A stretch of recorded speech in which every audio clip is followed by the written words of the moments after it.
오늘 새벽 우리에게 주시는 하나님의 말씀 같이 보겠습니다. 이사야서 29장 11절 12절 말씀입니다. 이사야서 29장 11절 12절 두 절 말씀 제가 봉독해 드리도록 하겠습니다. 이사야서 29장 11절, 12절 두 절 말씀입니다. 그러므로 모든 계시가 너희에게는 봉한 책의 말처럼 되었으니 그것을 글 아는 자에게 이르기를 그대에게 청하노니 이를 읽으라 하면 그가 대답하기를 그것이 봉해졌으니 나는 못 읽겠노라 할 것이요 또 그 책을 글 모르는 자에게 주며 이르기를 그대에게 청하노니 이를 읽으라 하면 그가 대답하기를 나는 글을 모른다 할 것이니라. 아멘. 오늘 새벽은 이사야서 29장 11절에서 12절 말씀을 갖고 행복하십니까? 라는 제목으로 말씀을 전하도록 하겠습니다. 전 세계를 제패했던 정복자 나폴레옹이 이런 말을 했다고 합니다. 내가 진정 행복했던 날은 일주일도 되지 않는다. 한 시대의 유럽 전체를 제 손안에 가지고 있었던 정복자 나폴레옹이 자신의 삶을 돌아보면서 내 인생에서 행복했던 날은 일주일도 되지 않는다. 세상 모든 것을 다 가졌는데 왜 나폴레옹은 행복하다라고 고백하지 못했던 것일까요? 모든 걸 다 가졌음에도 불구하고 왜 그는 자신 스스로가 불행하다라는 생각을 가지고 있었을까요? 아마 우리가 살아가는 삶의 과정 속에서 가장 큰 불행을 당한 사람, 대표적인 예를 들라고 하면 헬렌 켈러를 예로 들 수 있을 것 같습니다. 헬렌 켈러 여사가 이런 이야기를 합니다. 나에게 있어 행복하지 않았던 날은 단 하루도 없었다. 나폴레옹이 이야기하는 자기 고백과 헬렌 켈러가 고백하는 자기 인생 고백이 극과 극으로 다른 것을 보게 됩니다. 헬렌 켈러는 삼중고를 겪은 사람이죠. 보지도 못하고 또 듣지도 못하고 말도 하지 못하는, 여러분 사람으로서 이거보다 더 큰 고난, 고통과 아픔이 어디 있겠습니까? 충분히 나는 불행하다 하더라도 그래 너는 참 어렵고 힘들겠다 라고 동의할 수 있을 만큼 어려운 상태가 헬렌 켈러 여사 아니었겠습니까? 근데 그분은 고백하기를 내 인생에서 행복하지 않았던 날은 단 하루도 없었다. 매 순간이 가슴 뛰는 날이고 설레이는 날이고 행복한 날이었다 하는 고백입니다. 도대체 헬렌 켈러 여사는 어떻게 이 고난 속에서도 나는 행복하다 이렇게 고백할 수 있었을까요? 출애굽기 29장 45절에 보면 출애굽한 이스라엘 백성들에게 하나님이 주시는 말씀이 나옵니다. 내가 이스라엘 자손 중에 거하여 그들의 하나님이 되리니 라고 말합니다. 내가 이스라엘 백성 그 진 가운데 그들의 가정 그 옆에 내가 함께하여 그들의 하나님이 되겠다 말씀을 하는 거예요. 천하보다 크신 분, 가장 풍요로우신 하나님 당신 자신을 이스라엘 백성들에게 내어주신 것이죠. 내가 나를 너에게 다 주겠다. 하나님을 다 주신다는 거예요. 여러분 얼마나 행복한 일입니까? 정말 가슴 설레고 벅찬 일 아닙니까? 근데 출애굽한 이후부터 오늘 이사야가 이 말씀을 선포하게 되는 그 시대까지 무려 이스라엘 백성들의 역사 가운데 1000년이 넘는 동안 그들은 단 한 번도 행복하다라고 말하지 않았어요. 천하보다 크신 하나님, 가장 풍요로우신 그분을 자신의 옆에다 두고도 그 하나님이 자신을 모든 백성들에게 다 내어주셨음에도 불구하고 그들은 너무 행복해 라고 고백하지 않은 거예요. 늘 하나님에 대하여 원망하고 그들의 삶에 대해서 불평하고 끊임없는 불행과 불만을 토로하며 살았던 것이 이스라엘 백성들입니다. 어떻게 이런 일이 있을 수 있을까요? 그 이유를 오늘 본문에서 하나님이 이사야 선지자를 통하여 가르쳐 주시는데 그게 11절, 12절 말씀이에요. 도대체 그 이유가 뭘까요? 11절 말씀 주목해 보세요. 그러므로 모든 계시가 너희에게는 봉한 책의 말처럼 되었으니 그것을 글 아는 자에게 주며 이르기를 그대에게 청하노니 이를 읽으라 하면 그가 대답하기를 그것이 봉해졌으니 나는 못 읽겠노라 할 것이요.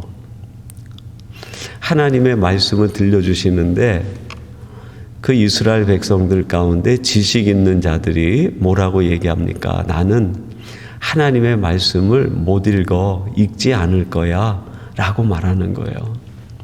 여기에서 못 읽겠노라 하는 히브리어 단어의 원꼴이 의지 동사로 되어 있습니다. 의지 동사.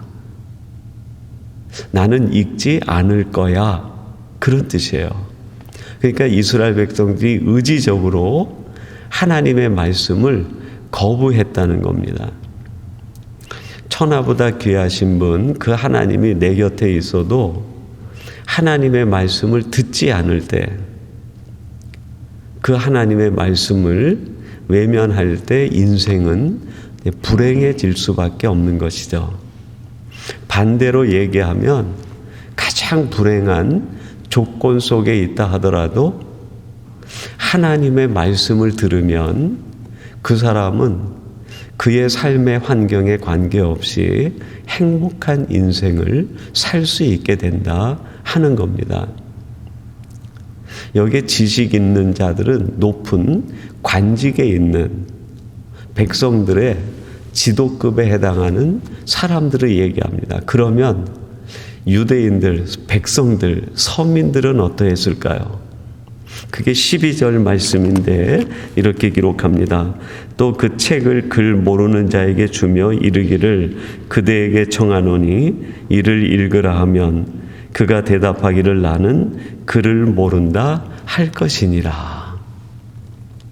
글을 모르는 자는 서민들, 백성들 가운데 가장 아래에 있는 사람들을 얘기합니다. 그들에게 하나님의 말씀을 주고 읽으라 그랬더니 나는 글을 모른다라고 얘기해요. 모른다라고 하는 것은 강력한 부정입니다. 하나님에 대한 부정, 말씀에 대한 부정, 듣기를 거부하는 강력한 표현이죠. 여러분, 이스라엘 백성들이 하나님의 말씀을 정말 몰랐을까요? 그들은 출애굽 이후에 늘 하나님의 말씀을 암송하고 다닌 사람들입니다. 거의 모세오경 전체를 그냥 달달달달 외우는 사람들이에요. 말씀을 외우고 알고는 있었지만 그 말씀을 믿지 않고 그 말씀대로 살지 않고 그 말씀에 순종하지 않고 그 말씀을 두신 하나님을 거부했다는 뜻 아니겠습니까? 여러분, 사람의 행복과 불행의 차이는 아주 사소한 데서 일어납니다. 하나님의 말씀을 듣느냐, 듣지 않느냐, 또 들은 그 말씀대로 살아가느냐, 살지 않느냐 하는 데 달려 있는 거죠. 제가 한국에서 부목 생활을 할 때 제 교구에 속한 장로님 중 한 분이 그 큰 봉제 공장을 하는 분이 있었습니다. 의류 제품을 만드는 일을 하셨어요. 1년에 한 번 그 시무식을 할 때 제가 가서 예배를 드리고 전 직원이 함께 예배에 동참을 합니다. 근데 예배를 드리고 그 장로님 방에 들어가서 차를 마시면서 제가 한번 물어봤어요. 그때가 많이 경제적으로 어려운 때라 장로님 사업하시는데 많이 힘드시죠? 가장 어려운 점은 뭐예요? 라고 질문을 했습니다. 제 딴에는 경제적으로 힘들고 어려우니까 그렇게 말을 꺼내고 경제 때문에 힘들고 또 판매처 뭐 이런 것들이 잘 마련되지 않아서 힘듭니다 하는 대답을 기대하고, 그렇게 하면 제가 위로의 기도라도 한번 같이 나눠야 되겠다 하는 뜻으로 질문한 거죠. 근데 제가 생각하는 그런 의도와 달리 다른 답을 주시는 거예요. 목사님, 제가 사업하면서 가장 힘든 것은 불량품이 나올 때입니다 라고 이야기를 해요. 불량품이 나올 때. 그리고 나중에 이분이 그 창고로 데려가서 보여주는데 그 창고가 불량품으로 박스가 꽉 차 있는 거예요. 이거는 팔지도 못하고 전부 소각해 버려야 되는데 소각 비용이 장난이 아니라는 거예요. 그렇다고 이것을 헐값에 받다가 막 팔 수도 없는 거고, 그렇게 되면 회사 브랜드 이미지가 실추가 되니까 이러지도 못하고 저러지도 못하고, 그러면서 한마디 하시는데, 감독의 말에 귀를 조금만 기울이면 이런 불량품이 나오지 않는데요. 듣지를 않아요. 디자이너의 말을 조금만 귀담아 들으면 문제가 없는데 듣지를 않는다는 거예요. 왜 듣지 않겠어요? 다 들리겠죠. 듣는데 그대로 하지를 않는 거예요. 자기 고집, 자기 방법, 자기가 지금까지 해왔던 그 원칙과 기준을 쫓아하다 보니까 원래 의도했던 제품이 나오지 못하고 전부 불량품이 되는 거죠. 여러분, 인생은 하나님의 말씀을 들을 때 행복해집니다. 불행은 하나님의 말씀을 듣지 않을 때 불행해질 수밖에 없는 거예요. 지난 주일날 우리가 함께 묵상했던 말씀이 이사야서 28장 9절부터 말씀인데, 9절에 이렇게 기록합니다. 그들이 이르기를 그가 누구에게 지식을 가르치며 누구에게 도를 전하여 깨닫게 하려는가, 젖떨어져 품을 떠난 자들에게 하려는가 라고 얘기해요. 그들이 이르되, 그들이 누굽니까? 이스라엘 백성, 유대 백성들이에요. 하나님이 당신을 다 주었음에도 불구하고 출애굽 때부터 이사야 통해서 유다가 멸망할 때까지 한 번도 행복하다라고 고백하지 못한 사람들, 늘 원망과 불평과 남의 탓과 탄식으로 자신은 불행하다고 생각했던 그 사람들, 왜 그들이 불행했을까요? 28장 9절에 보니까 그가 누구기에 지식을 전하며 도를 전하며 나를 가르치려 하는가, 내가 젖된 어린아이 같단 말인가, 그렇게 이야기하는 거예요. 하나님의 말씀을 듣지 않는 거예요. 하나님이 누구기에 나를 가르치고, 선지자가 누구기에 나를 가르치고, 목사가 누구기에 나에게 이런 말을 하는가, 듣지를 않는 거예요. 여러분, 학생들의 불행은 선생 말씀을 듣지 않을 때에서 비롯됩니다. 자식의 불행은 부모의 말을 듣지 않을 때 불행해질 수밖에 없어요. 우리 인생을 지으신 하나님 아버지의 말씀을 듣지 않을 때 어찌 행복하게 되겠습니까? 불행해질 수밖에 없는 거죠. 시편 119편은 말씀 시편이라고 이야기합니다. 그 1절에 이렇게 기록합니다. 행위가 온전하여 여호와의 율법을 따라 행하는 자들은 복이 있으며, 하나님의 말씀이 완전하여 그 말씀을 그대로 듣고 그 말씀대로 따르는 자, 그 말씀대로 순종하고 행하는 자, 그에게 복이 있고 행복한 삶이 연출된다 말씀하고 있습니다. 다시 한번 설교 제목으로 여러분에게 묻겠습니다. 여러분들은 행복하십니까? 내가 아직 행복하지 못하다, 그런 느낌이 있는 분들은 주변에서 이유를 찾지 말고 하나님과 나와의 관계에서 내가 하나님의 말씀에 대하여 어떤 자세로 살아가는가 먼저 점검해 보면 좋겠습니다.